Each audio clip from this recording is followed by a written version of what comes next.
Star জলসায় আসছে আরও একটি নতুন ধারাবাহিক। স্টার জলসায় তেঁতুল পাতা ধারাবাহিকের পর আসছে 4টি প্রোডাকশন হাউজের নতুন ধারাবাহিক। সন্ধে 7:30, রাত 8টা, 8:30 এবং 10টা স্লট উদ্ধার করতে জলসা এবার একসাথে অনেকগুলো নতুন ধারাবাহিক নিয়ে আসছে। তার মধ্যে তেঁতুল পাতা ধারাবাহিকের প্রোমো খুব শীঘ্রই সামনে আসছে। তেঁতুল পাতা ধারাবাহিকের কাস্টিং এবং গল্প দেখে বোঝা যাচ্ছে ধারাবাহিকটি সুপার প্রাইম স্লটে আসতে পারে।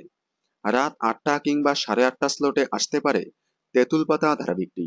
তবে তেঁতুল পাতা ধারাবাহিকের পর বিভিন্ন নিউজ পোর্টালে শোনা যাচ্ছে আসতে ব্লুজ প্রোডাকশন হাউজের নতুন ধারাবাহিক IAS সত্তা।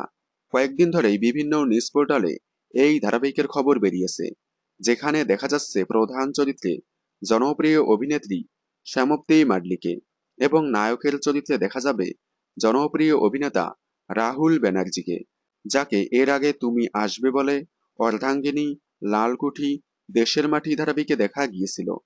তবে সত্যি এই নতুন ধারাবাহিক আসবে কিনা তা এখনো সঠিকভাবে জানা যায়নি। শুধুমাত্র বিভিন্ন নিউজ পোর্টালে এই নতুন ধারাবাহিকের খবর বেরিয়েছে।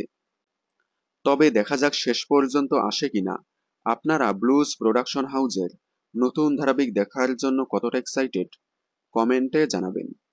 বিনোদন জগতের সকল আপডেট সবার আগে পেতে চ্যানেলটি সাবস্ক্রাইব করে পাশে থাকা বেল আইকনে ক্লিক করে রাখুন। ধন্যবাদ।